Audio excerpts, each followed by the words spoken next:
부터 7월 한 달 동안 우리 히브리서 말씀을 보게 되었습니다.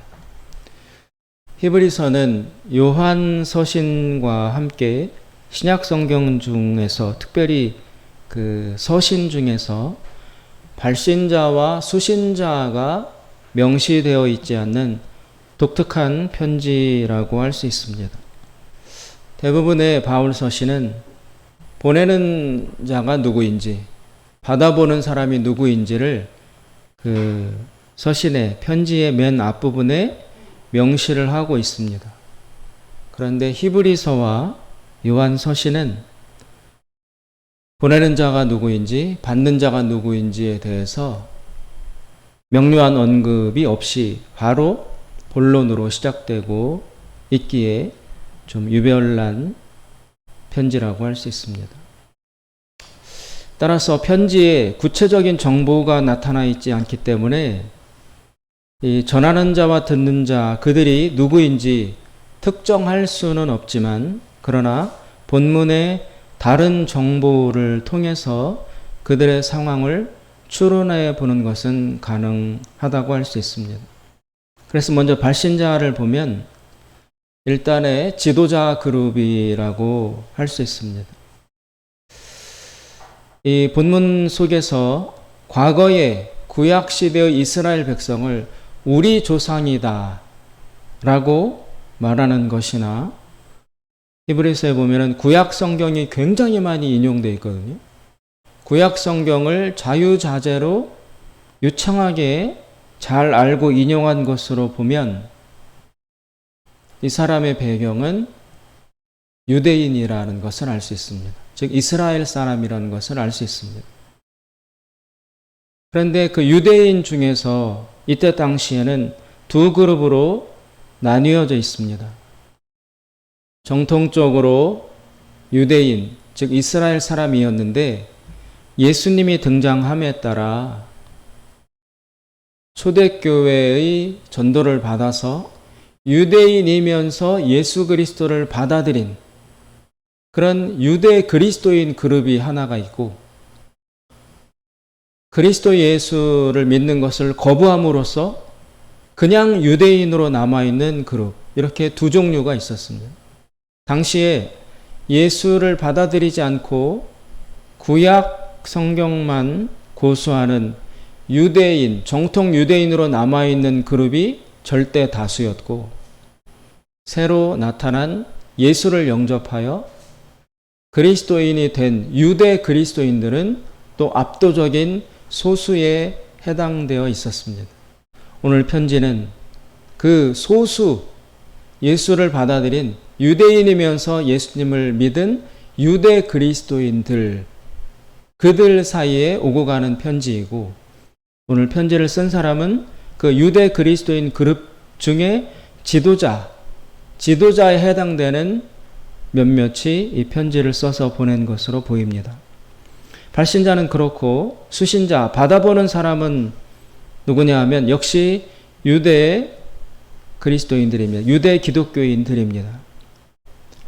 저자가 특별한 설명 없이 구약을 자유자재로 인용한 것이나, 또 히브리서에 보면은 구약시대에 진행되었던 짐승 희생제사, 그 얘기에 대해서 아주 자세히 묘사한 것으로 보면 수신자도 역시 유대 그리스도인, 유대적 배경을 가진 그리스도인인 것은 당연하거니와, 이 제사 이야기를 지금도 많이 하고 있는 것으로 보면 아직 예루살렘 성전이 멸망하지 않고 건재하던 시기였을 것이다.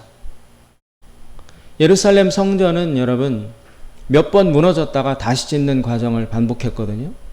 그리고 가장 최근으로 보자면 AD 70년, 즉 예수님이 33년 정도의 십자가에 못 박혀 죽으시고 약 34년, 아니 한 3, 40년이 흐르고 난 예수님 죽음 이후 40년이 흐른 뒤에 로마가 대대적으로 공격을 해서 예루살렘 성전을 완전히 파괴시킵니다. 그래서 그때 예루살렘 성전은 무너져가지고 사라지고 없고, 지금은 그 성벽 중에 한 벽만 남아 있잖아요.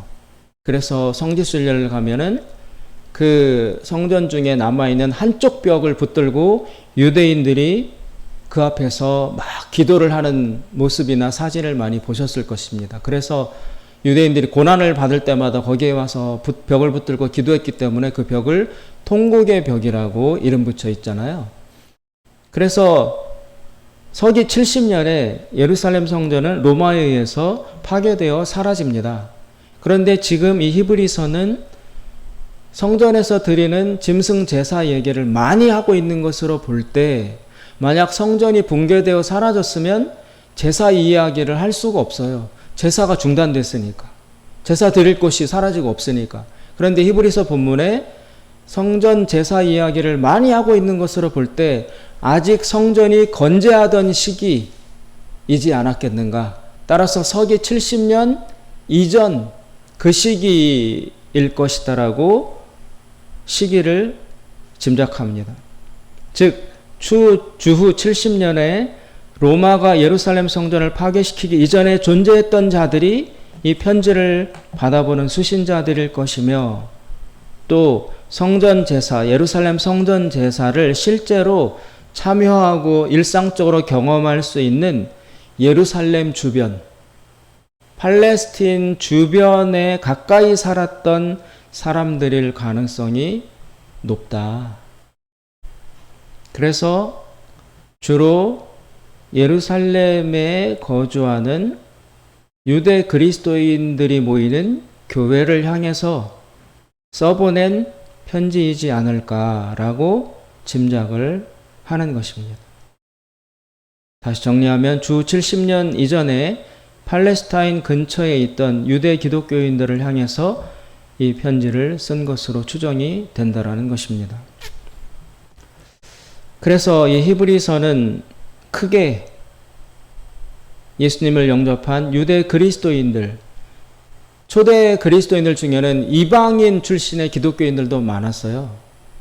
비유대인 중에서 예수님을 믿어서 기독교인이 된 사람들이 많았거든요. 그 비유대인 출신 이방 기독교인들을 향해서는 주로 바울이 사역을 했습니다. 바울의 편지는 주로 이방인 출신의 초대 기독교인들을 향해서 쓴 편지가 대부분이고 반면에 오늘 이 히브리서는 이방인이 아닌 정통 유대인 중에서 그리스도인이 된 사람들을 향해서 써보낸 서신일 것이다라고 분류가 될 수 있습니다. 그렇다면 이 히브리서를 써서 보낸 기록 목적은 무엇이었겠는가? 그것은 두 가지로 분류해 볼 수 있습니다. 당시 이 초대 유대 그리스도인 교회는 두 가지의 큰 문제가 있었습니다. 첫째는 예수를 중심으로 믿는 진리의 문제였습니다. 이 사람들은 예수님을 메시아로 믿고 새 언약의 구원 과정에 참여하고는 있었지만 믿고 났는데도 불구하고 여전히 존재하는 죄의 문제와 그로 인한 양심의 고통 때문에 어려움을 겪고 있었던 것으로 보입니다. 예수를 믿었는데 죄 용서를 다 받고 죄 문제가 처리됐다고 배웠는데 왜 나는 여전히 죄를 짓느냐? 그럼 이 죄를 어떻게 해야 되겠느냐? 그 문제의 직면에 있으면서 그 와중에 이 초대 유대 그리스도인 교회의 일부가 다시 제사를 드림으로써 짐승 제사를 드림으로써 죄를 용서받는 방식으로 복귀를 하는 거예요. 예수님을 믿으면 제사가 필요 없어지거든요. 짐승의 피를 대신해서 하나님 아들이 피를 흘렸으므로 짐승 제사보다 훨씬 능가하는 완벽한 피가 들어졌기 때문에 인간의 죄의 용서를 위해서 더 이상 예수님이 십자가에 죽으신 이후로는 짐승 제사를 드릴 필요가 없다. 그것이 복음이거든요. 그것이 기독교 복음인데, 근데 그것을 믿었음에도 불구하고 여전히 자신이 죄를 짓는 것 때문에 갈등하던 일부의 사람들이 그냥 예수님 믿고 회개하면 죄가 용서받는다라는 사실만 가지고는 찝찝한 거예요. 양심이 깨끗해지고 편안해지지 않는 거예요. 그래서 구체적인 표시가 나는 옛날에 했던 방식, 예루살렘 성전에 짐승을 들고 가서 거기서 잡아서 피를 바치는 이런 직접적 회개의 제사를 드림으로써 마음이 깨끗해지고 죄 처리가 다 끝났다라는 후련함을 느끼려는 그런 시도를 하는 사람들이 일부 발생했다는 것입니다. 그리고 그것이 다른 사람들에게도 영향을 미치는 거예요. 그래. 그게 확실하겠구나. 그래서 제사가 끝났는데도 다시 제사를 드려야 되겠다. 제사로 복귀하는 그런 흐름들이 이 공동체 안에 생겨났었습니다. 그래서 그것을 따르는 자들과 그래서는 안 된다라는 자들 사이에 갈등이 빚어지고 있었던 것입니다.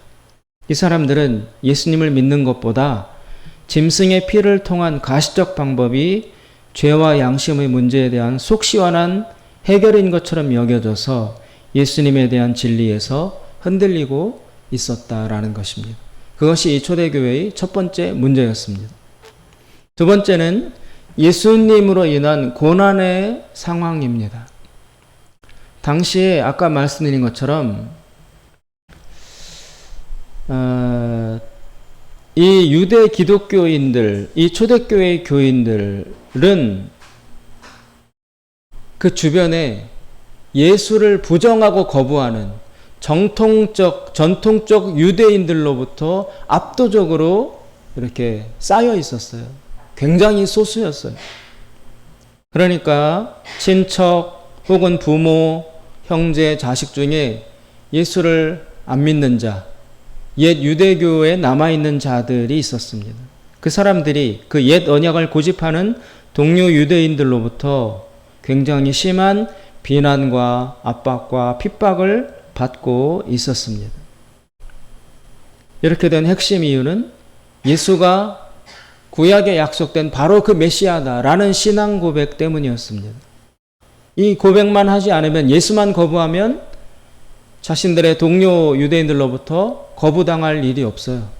예수를 믿었다는 이유 때문에 요새 말로 호적에서 파내고 의의를 끊고 이런 압도적인 비난과 핍박과 거부를 당하니까 이런 고난 상황이 이 초대 교인들에게 적지 않은 사람들로 하여금 믿음의 걸음을 약화시켰고 멈추게 만들었습니다. 그러면서 다시 옛 구약 신앙으로 돌아가는 그런 거짓 가르침과 맞물려서 바른 신앙의 길에서 이탈하는 사람들이 등장하고 있었습니다. 이것이 바로 두 번째 문제입니다. 이런 히브리 교회의 두 문제를 해결하기 위해서 이 편지가 쓰여졌고, 거짓 가르침과 관련해서 예수님의 중요성, 예수님의 절대적 구원자 되심을 역설하고, 또 그렇게 받는 핍박 속에서 예수를 따라 앞으로 주어질 미래의 소망으로 바라보며 인내할 것을 권면하기 위해서 히브리서는 쓰여졌다고 할 수 있습니다. 그런 배경 속에서 오늘 본문 4장에 이르렀습니다. 히브리서 4장, 오늘 읽은 우리 본문은 믿음을 이야기하고 있습니다. 예수님에 대한 믿음을 굳건히 지켜나가야 한다는 것을 강조하고 있습니다. 그러면서 구약의 출애굽 당시에 이스라엘 백성들이 믿음에 실패했던 사건을 예로 들고 있습니다. 과거 출애굽할 때 이스라엘 백성은 애굽에서 나오는 것에는 성공했으나 약속의 땅인 가나안에 들어가는 것에 실패했었습니다.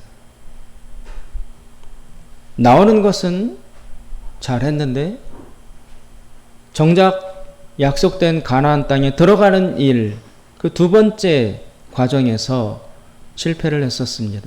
오늘 히브리서 저자는 4장에서 그 사건을 예로 들면서 지금의 믿는 자들, 지금 흔들리는 당신들도 역시 예수를 믿는 것을 시작했으나 그것을 끝까지 지켜나가지 못한다면 나중에 천국 구원에 들어가지 못하는 일을 겪을 수도 있다.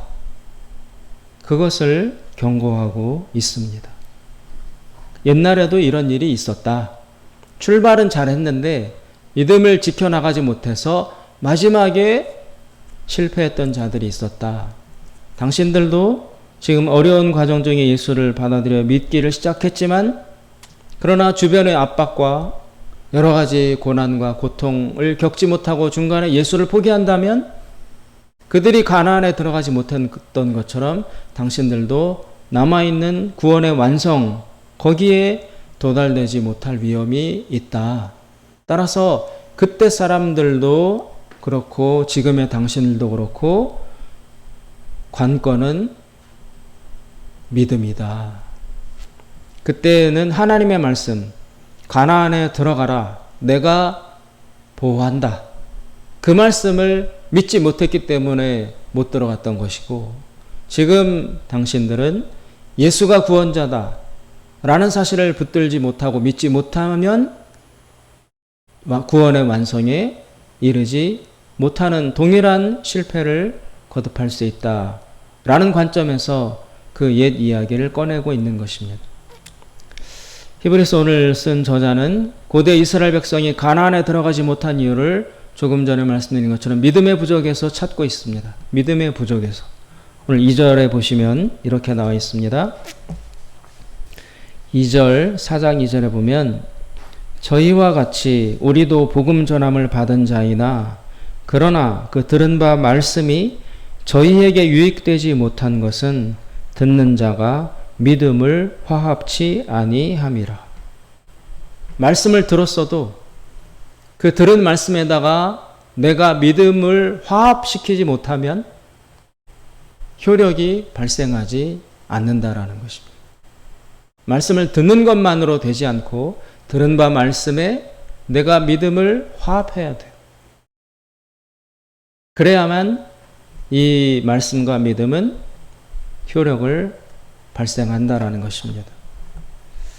그때 이스라엘 백성은 가나안에 들어가라, 내가 지킨다 라는 하나님의 말씀에 믿음을 화합시키지 못했어요. 그래서 가나안에 들어가기 직전에 멈추었어요. 지금 당신들도 예수가 구원자다라는 말씀에 믿음을 화합시키지 못하면 여기서 멈추게 된다. 그런 원리로 비교하고 있는 것입니다. 그렇다면 이 믿음은 어디에서 오는가?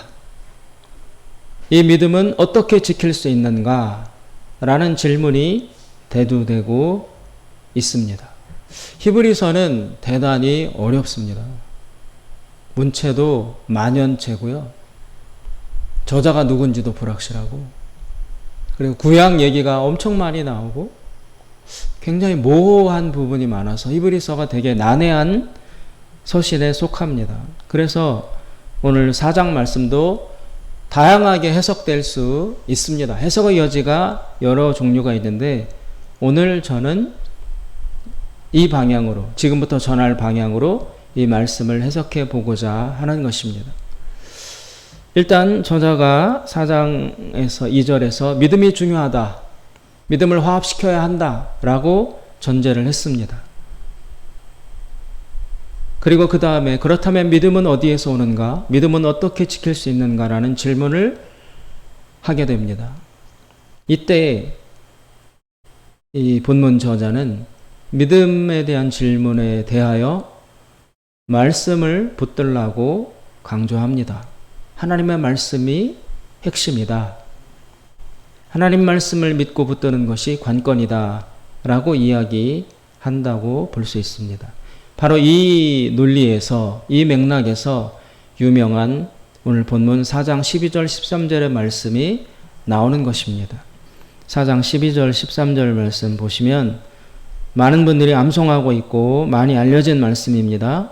또 중요한 말씀이기도 합니다. 12절 하나님의 말씀은 살았고 운동력이 있어 좌우에 날선 어떤 검보다도 예리하여 혼과 영과 및 관절과 골수를 찔러 쪼개기까지 하며 또 마음의 생각과 뜻을 감찰하나니 지으신 것이 하나라도 그 앞에 나타나지 않음이 없고 오직 만물이 우리를 상관하시는 자의 눈앞에 벌거벗은 것 같이 드러나느니라. 여기에 보면 12절 하나님의 말씀은 살아있다고 나옵니다. 말씀이 살아있다. 영어로 하면 God's word is living. 말씀이 살아있대요. 두 번째, 운동력이 있다는 것입니다. 가만히 살아서 그 자리에 존재만 하는 것이 아니라 활동성이 있다. 말씀은 활동성이 있다. 그래서 때로는 여기 본문에 보면 어떤 칼보다도 예리하기 때문에 그 사람의 마음과 생각과 스스로도 알지 못하는 무의식 속에 있는 것들까지도 이 말씀의 칼이 찔러서 파헤치고 드러나게 만들기까지 한다. 그래서 13절 말씀 앞에서는 그 어떤 사람의 내면도 감추어진 채로 남아있을 수 없다. 하나님의 말씀은 살아있다. 말씀 자체가 운동을 한다. 활동을 한다. 이렇게 되어 있어요. 이 말씀이 왜 의미가 있냐면 요한복음에 보면 예수님을 일컬어 말씀이 육신이 되어 나타난 분이 예수님이라고 표현하고 있습니다. 말씀이 육체를 가지고 나타난 형태가 예수님이다. 그리고 하나님은 말씀으로 이 세상을 창조하셨다. 어떻게 보면 인간의 말도 여러분 살아있기도 하고 운동력이 있어요. 그죠? 인간의 말도. 예를 들어 서로 교제하는 남자와 여자, 연인들을 생각해 보세요. 서로 사랑하며 잘 지내왔는데 어느 날 여자가 남자 보고 만나자고 했어요. 그래서 남자는 기분 좋게 나갔는데 그 여자가 갑자기 남자에게 우리 헤어지자. 그러면 남자는 기절할 거예요. 자리에서 굴러 떨어질 거예요. 헤어질 이유가 하나도 없는데 갑자기 난데없이 여자가 우리 헤어져. 그럼 남자는 울기도 하고 막 매달리기도 하고 인생이 무너지잖아요. 시련이라고 그러죠. 시련. 그러면 그때 그 여자가 이 남자에게 무슨 작용을 했습니까? 따귀를 때렸습니까? 발로 짓밟았습니까? 칼로 찔렀습니까? 아무것도 안 하고 딱 한마디 우리 헤어져. 말 한마디 했는데 남자가 죽어요. 죽어 넘어져. 인생이 파괴돼. 말이 살아있잖아요. 말 가지고 살렸다 죽였다 하잖아요. 인간의 말도 살았고 운동력이 있어요. 텔레비전을 보시면서 소리를 다 꺼. 무음으로 해놓고 보면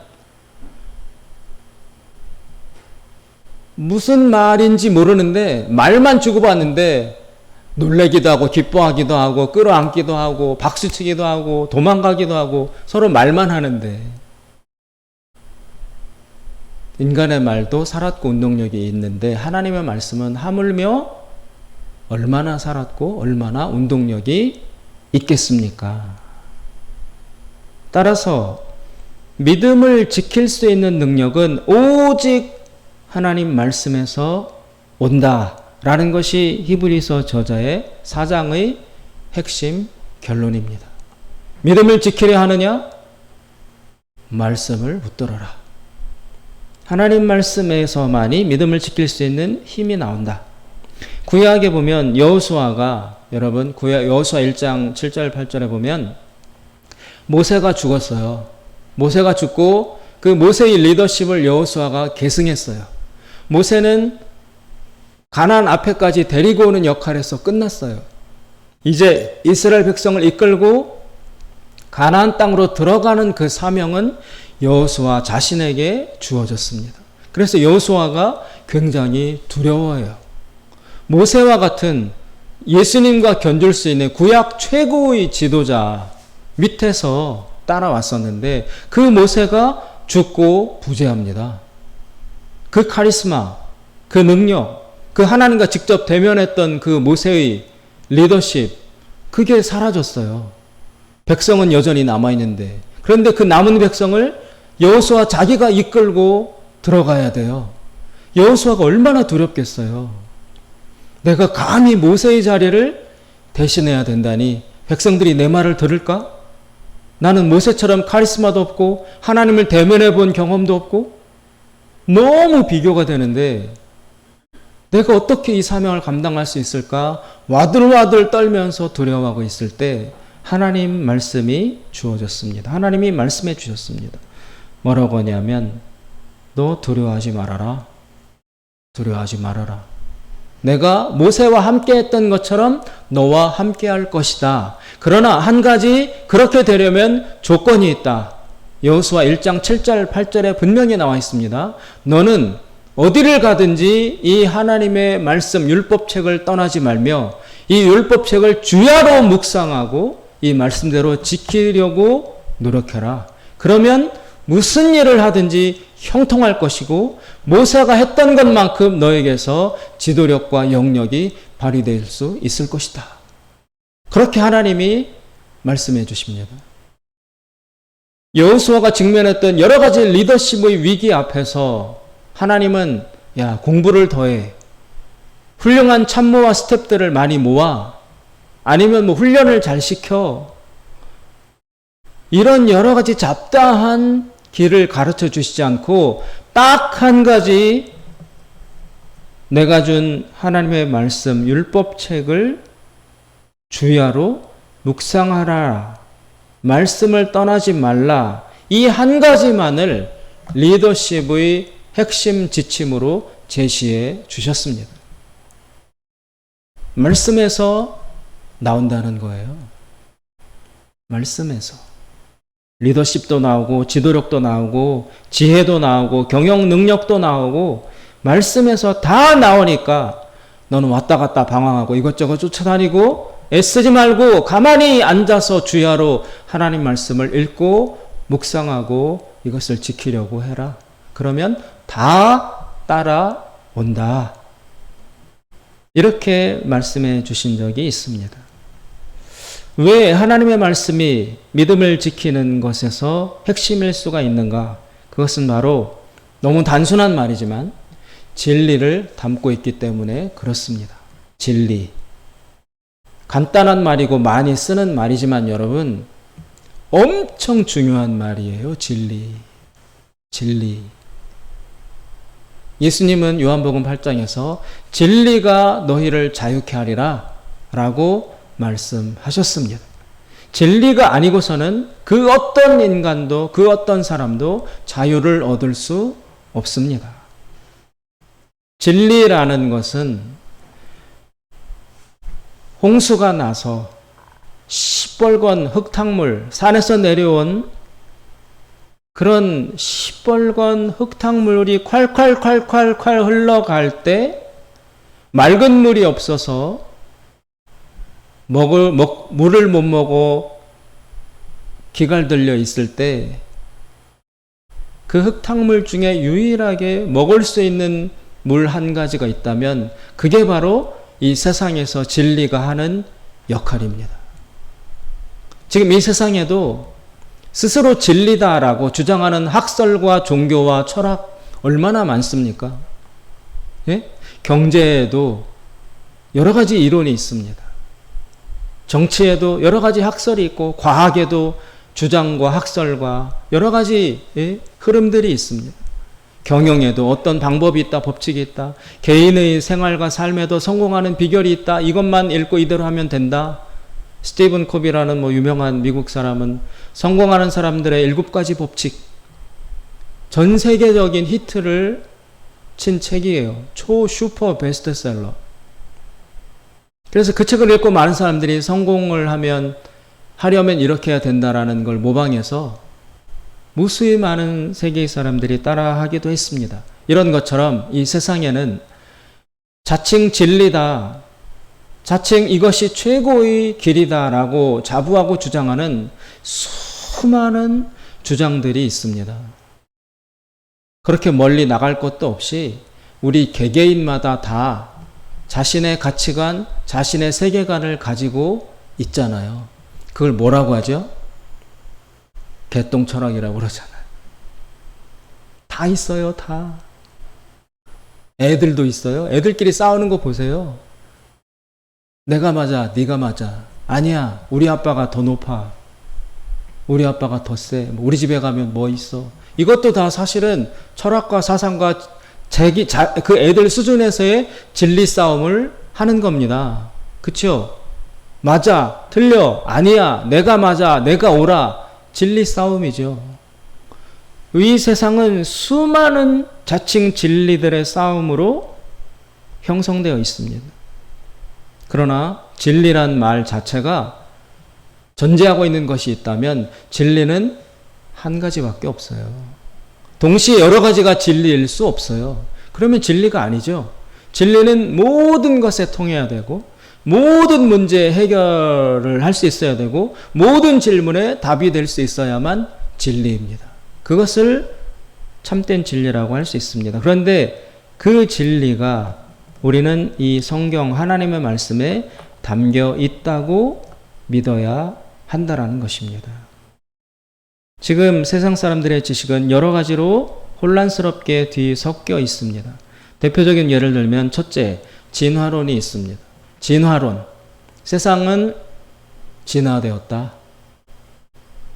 아주 무생물에서 화학적 변화가 일어나서 초기 원시 생명이 탄생했고 이것이 거듭거듭 발전과 진화를 거듭한 끝에 좀 복잡한 생명체가 되었고 그것이 더 진화 발전을 해가지고 원숭이가 되었고 또 거기서부터 한참 진화해서 인간이 되었다.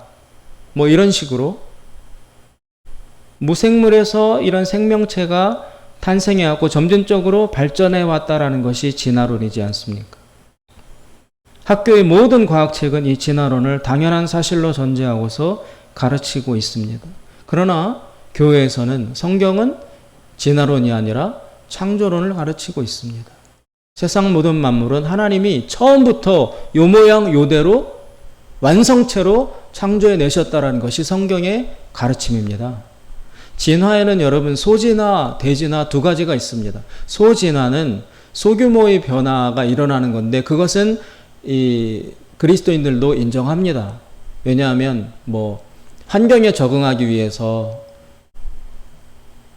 어떤 어려운 조건, 특수한 조건에 들어가면 거기에 도착한 생물들은 살아나가면서 유전적으로 어떤 형질이나 특성이 변화돼서 그 생존에 가능하기 위해서 일부 변화되는 것, 이런 걸 소진화라고 해요. 그런 건 실제로 일어납니다. 그러나 대진화, 큰 진화는 뭐냐면 무생물에서, 무기물질에서 탄소나 산소 이런 것들에서 생명이 탄생하는 것, 생명이 빚어지는 것, 그리고 원시 생명체가 점점 자라서 종에서 종으로 변화하는 것, 예를 들어 원숭이에서 사람으로 진화하는 것, 종에서 다른 종으로 옮겨가는 것을 대진화라고 하는데 성경은 그리스도인들은 그런 대진화는 인정하지 않습니다.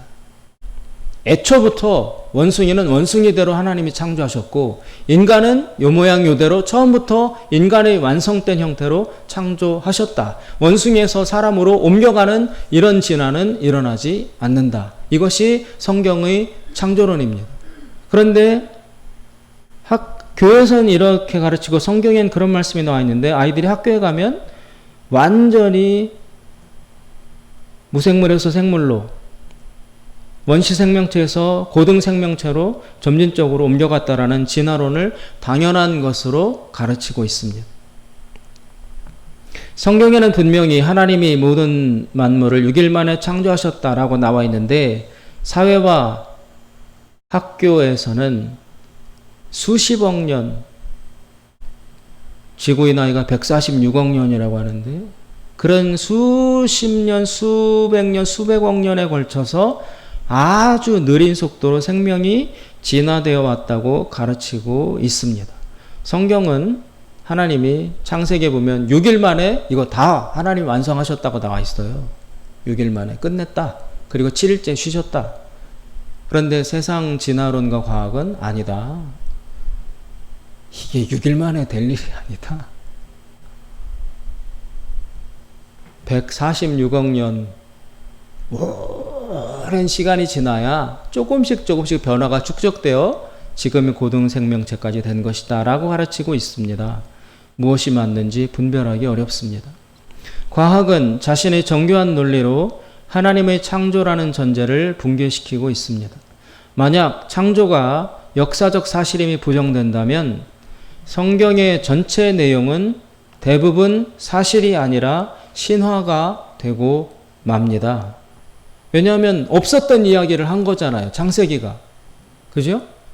어떤 이야기를 전달하기 위해서 사실이 아닌 것을 꾸며서 전한 신화적 이야기가 되므로, 그러면 성경 중에 창세기가 신화라면 그러면 나머지 부분은 다 사실이라는 것을 어떻게 논리적으로 입증하겠습니까? 일부가 신화라면 다른 부분도 신화일 가능성이 많아지잖아요. 안 그래요? 밀가루 반죽이 있어요. 똑같은 밀가루로 반죽을 했어요. 앞부분을 뜯었더니 밀가루 그 안에 무슨 성분이 80% 들어있다. 그러면 다른 부분을 뜯어봐도 다 80%가 들어있다라고 판명이 돼야 되는데 앞부분을 뜯어봤더니 60%밖에 안 들어있다. 그럼 나머지 부분에 100%, 80%가 들어있다라고 보장할 수 있습니까? 없습니까?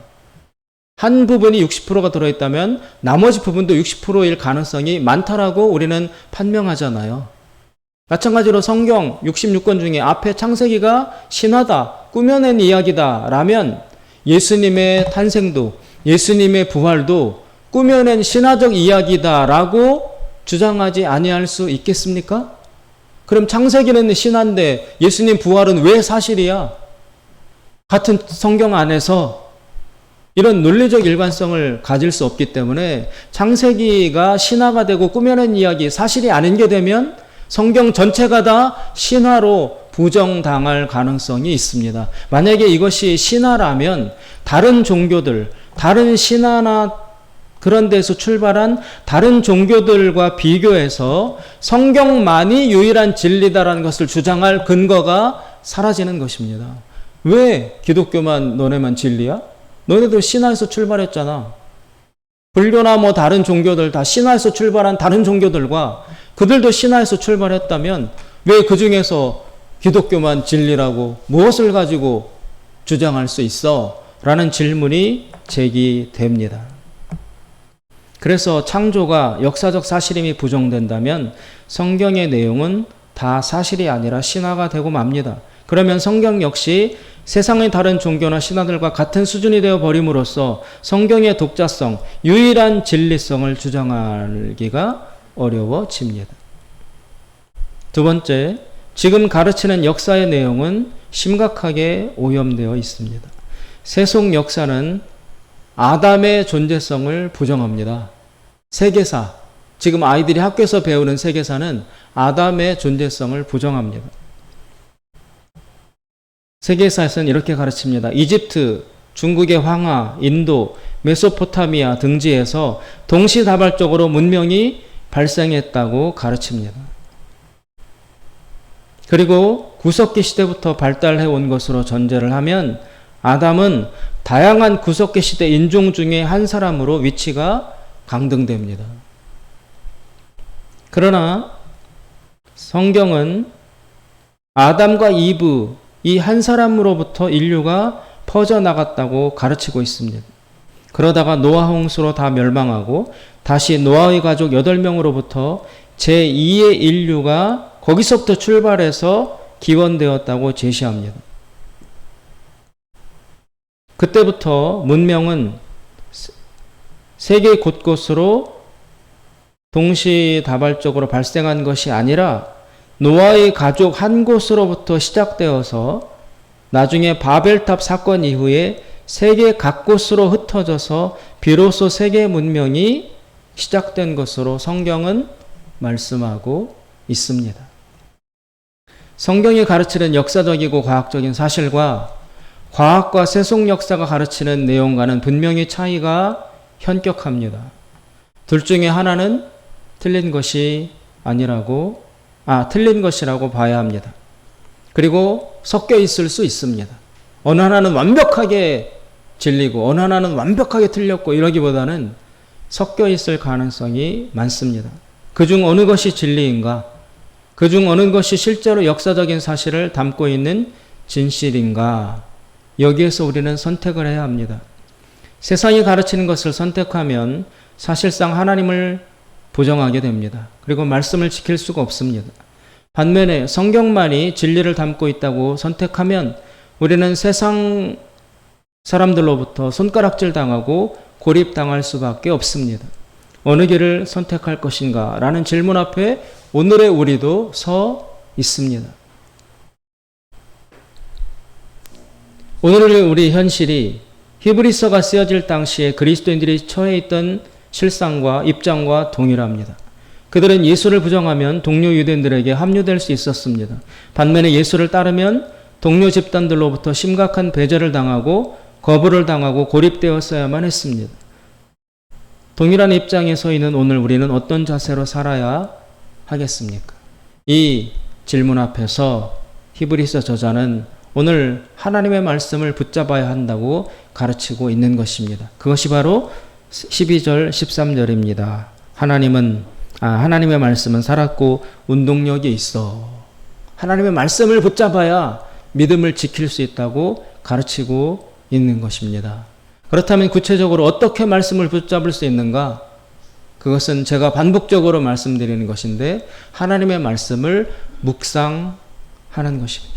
묵상하는 거예요. 묵상이란 하나님 말씀의 성경의 일정 본문을 선택해서 그것을 집중적으로 읽고 관찰하고 생각하는 거예요. 묵상이 그렇게 대단한 것이 아니에요. 어떤 한 부분을, 한 구절을 선택해서 깊이 반복적으로 생각하는 것입니다. 비교하고 관찰하고 무슨 뜻일까 생각해보고 질문하고 그러는 것입니다. 그게 묵상입니다. 복잡하고 어렵고 전문적인 과정이 아니에요. 그러면 그냥 말씀을 읽는 것과 묵상은 무슨 차이가 있는가? 일정 정도의 차이가 있습니다. 그냥 하나님 말씀을 그냥 쭉 읽는 것도 유익해요. 그런데 그것은 비유를 하자면 마치 어떤 좋은 약을, 원액을 그냥 마시는 것과 비슷합니다. 굉장히 좋은 영양소를 담고 있어요. 그런데 원액을 그냥 마시면 대부분 우리 몸에서는 소화를 시키지 못하고 대부분을 배설합니다.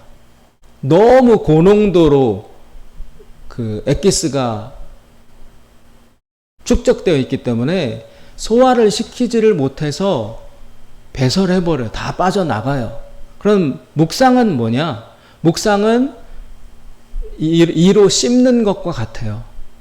음식을 입에 집어넣고 잘게 씹어서 소화가 될 수 있도록 분해하고 부수어서 이것이 우리 속에 들어갔을 때 소화액과 섞여서 흡수가 가능하게 되는 것처럼 묵상한다는 것은 원액 그대로 마시는 것이 아니라 소화가 될 수 있도록 내 침과 섞고 이빨로 씹어서 부수어 가지고 소량을 먹기 가능하도록 만드는 것을 묵상이라고 할 수 있습니다. 묵상의 말뜻이 실제 여러분 소가 되새김질 한다는 뜻과 똑같아요. 원어의 뜻도 묵상이란 말이 갖는 뜻이 되새김질이란 뜻을 가지고 있습니다. 그러면 이렇게 말씀을 묵상해서 삼키면 그리고 소화가 되면 이 과정을 통해서 무슨 일이 일어나는가? 지금 이 말씀이 오늘 설교 중에 제일 중요해요. 우리는 흔히 예수님의 보혈, 예수님의 피가 능력이 있다. 그죠? 예수의 피가 우리를 구원한다. 예수의 피, 주의 보혈 능력이 있도다. 주의 피 믿으오 찬송이 되어 있잖아요. 그런데 예수님의 피가 우리에게 어떻게 적용될 수 있는가? 지금 예수님의 피를 나한테 부을 수도 없고 예수님의 피가 존재하는 것도 아니고 성찬식을 통해서 포도주가 예수님의 피라고 하면서 마시기는 하지만 일상적으로 우리가 예수님의 그 피, 예수님의 보혈을 우리 영혼과 삶에 나에게 적용시킬 수 있는 방법은 없는가? 있습니다. 그것이 바로 하나님 말씀을 묵상하는 것입니다. 말씀을 묵상해서 내 영혼이 소화가 가능하도록 잘게 부숴서 말씀을 삼키면, 말씀을 먹으면 그 말씀을 타고 예수의 피가 우리 속에 전달된다라는 것입니다. 이해 가세요? 우리 피가 온몸 곳곳을 돌잖아요. 그 피 속에 산소가 피를 통해서 전달되는 거잖아요. 마찬가지로 말씀을 묵상해서 우리가 삼키면, 우리가 소화를 하면 예수의 피가 그 말씀 속에 섞여서 우리 속으로 흡수가 되는 일이 일어난다라는 것입니다. 예수의 피, 예수의 보혈이 말씀 묵상을 통해서 나에게 적용된다라는 것입니다. 그 결과 말씀이 우리 속에 들어오면 믿음이 깊어지고 성장하고 질병이 치유되고 마귀를 이기며 생각과 사상이 온전하고 견고하게 되어 빛으로 살아갈 수 있게 되는 것입니다. 말씀 묵상을 하지 않으면 말씀 흡수가 안 되므로 마음이 완고하게 됩니다. 오늘 본문 말씀에 완고하게 하지 말라, 마음을 완고하게 하지 말라는 권면이 수도 없이 나오고 있습니다. 마음이 완고하면 변화가 일어나지 않습니다.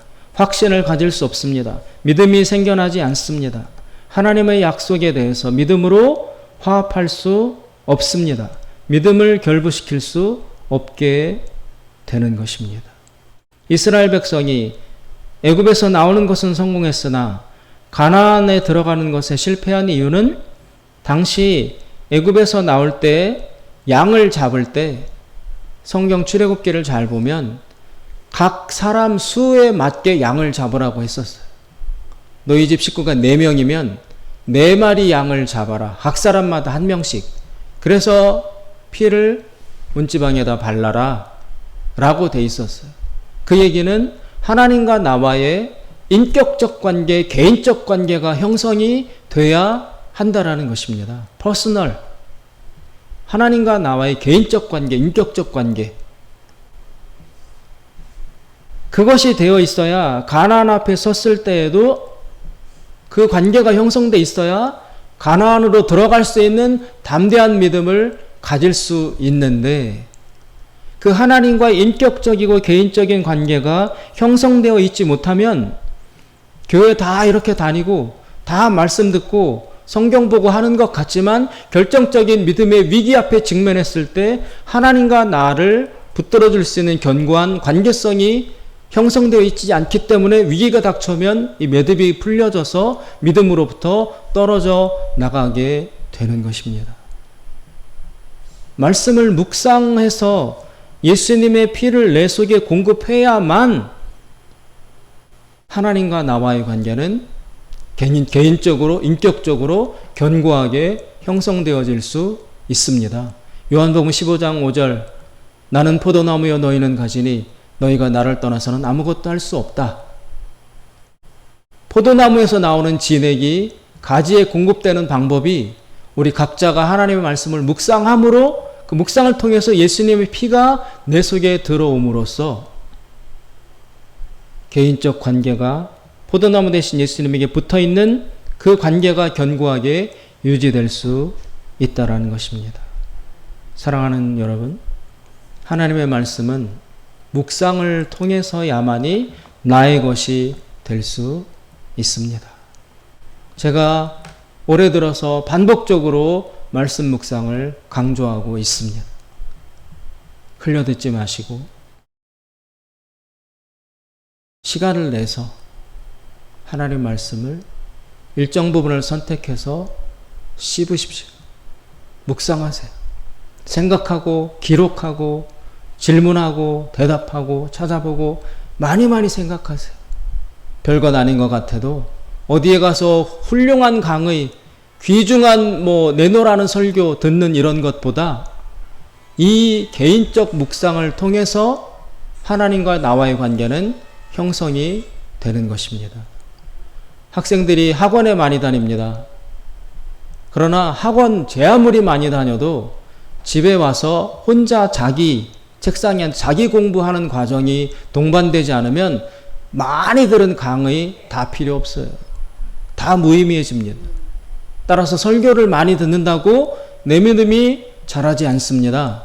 내가 직접 하나님의 말씀을 직접 묵상하는 개인적 과정이 있어야 그때 비로소 믿음은 자라게 되는 것입니다.